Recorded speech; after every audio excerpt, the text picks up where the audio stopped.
Hello friends, welcome to my Odisha reporters YouTube channel.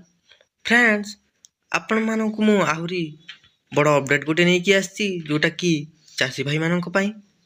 तो friend चलंतु जानिबा से विषय रे देरी न करी। तो जनवरी पहला रु आरंभ हेबो चाषी पंजीकरण। तो आपण माने वीडियो को शेष पर्यंत देखंतु बुझी पारिबे। चलंतु देरी न करी स्टार्ट करिबा। चाषी को डाटाबेस करिवे मोहन सरकार। एसओपी जारी कला कृषि विभाग। जनवरी पहला रु आरंभ हेबो चाषी पंजीकरण। मार्च शेष सुधा प्रस्तुत हेबो चाषी डाटाबेस। चाषी को मिलिबो 14 टिकिया नंबर विशिष्ट स्वतंत्र आईडी। डिजिटल कृषक कार्ड भी जोगाई देबे सरकार।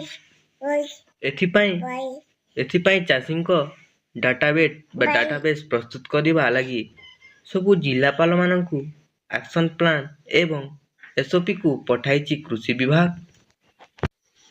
पीएम किसान और कृषक ओडिशा हिताधिकारी एवं प्रधानमंत्री फसल बीमा हिताधिकारी को एही प्रक्रिया रे अग्राधिकार देवे राज्य सरकार।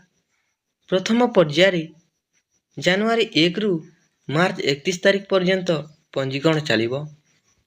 एथिपाई सबु पंचायत रे खोलिबो स्वतंत्र शिविर। एही शिविर रे 2 जण लेखाएं ग्राम्य कृषि सेवक और जणे राजस्व निरीक्षक उपस्थित रहिबे। चाषी को शिविर पर्यंत आनिबा पई स्थानीय कृषक साथी को दायित्व न्यस्त करा जायछि। प्रत्येक शिविरर तदारक दायित्व रे कृषि ओवरसियर, ब्लॉक कृषि अधिकारी, अतिरिक्त तहसीलदार किंबा तहसीलदारଙ୍କ ମଧ୍ୟରୁ ଜଣେ ରହିବେ।